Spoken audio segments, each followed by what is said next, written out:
الله وبركاته. اهلا بكم في قناه سلمى. دي الوصفات المصريه. النهارده هنعمل مع بعض طريقه حفظ الكوسه في التلاجة، وهنقول طبعا طريقه حفظها في الفريزر. انا هنا معايا حوالي الكميه اللي انت تحتاجيها، اللي احنا هنشيلها مثلا اشتريتيها.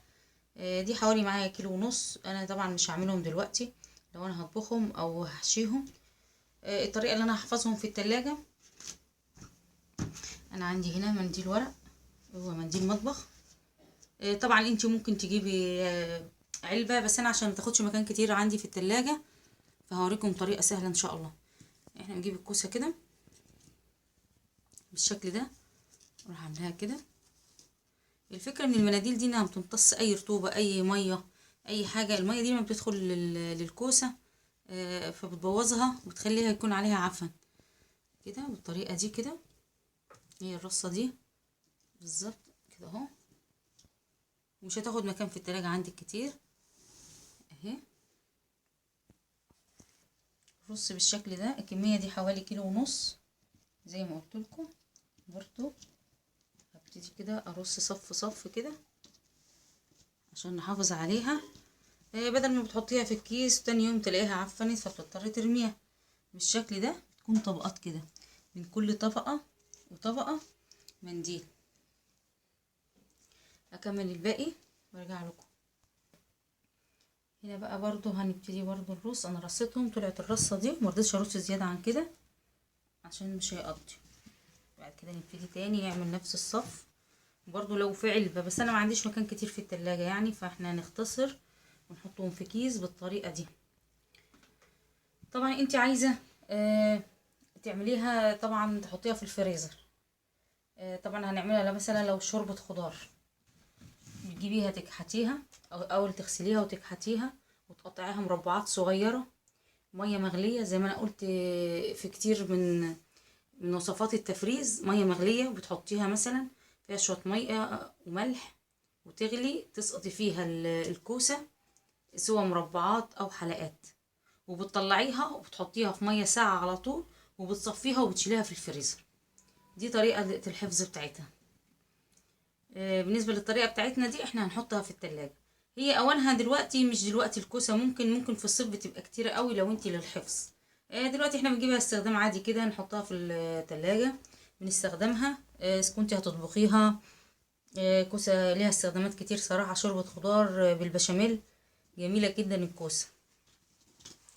بنفس الطريقة دي كده اهو. يا ريت الطريقة تكون واصلة بالظبط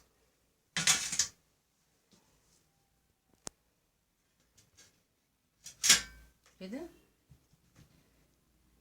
بس خلاص كل الكمية كمان خلصت عندي، واهي احط دي هنا هو بالظبط اهي، وتحطي عليها المناديل كده وخلاص ونحطهم في الكيس. انا كمان برضو في نفس الفيديو ده كنت عايزة اتكلم على الليمون.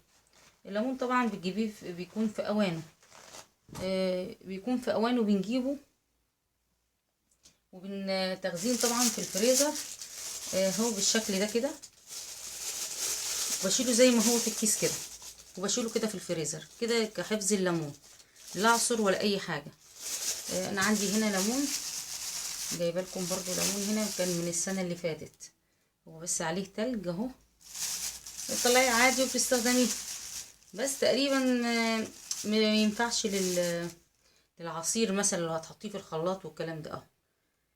الاستخدامات العاديه بتاعته الليمون. هو ده كان في الفريزر بقاله سنه. وكمان هتكلم على طريقة حفظ البنجر. البنجر ده تقريبا برضو عندي من سنة بالشكل ده. بيستخدم في السلطات، يعني استخداماته كتيرة البنجر. لللفت برضو بتحطيه. جميل جدا البنجر في كل حاجة اهو، ما يجرالوش اي حاجة. بتحطيه في كيس برضو تقريبا اكتر من سنة والله عندي كان في الفريزر. بتطلعيه بتستخدميه زي ما انت عايزاه في الاستخدامات بتاعته، وتشيليه كده. شوف حتى منظر الكيس هو بقاله يجي سنة. بتحطيه في الكيس كده سليم، بس بعد ما تغسليه غسله كويسه كده من بره وتحطيه في الكيس وبتشيليه. ده بالنسبه للبنجر، وده بالنسبه لليمون.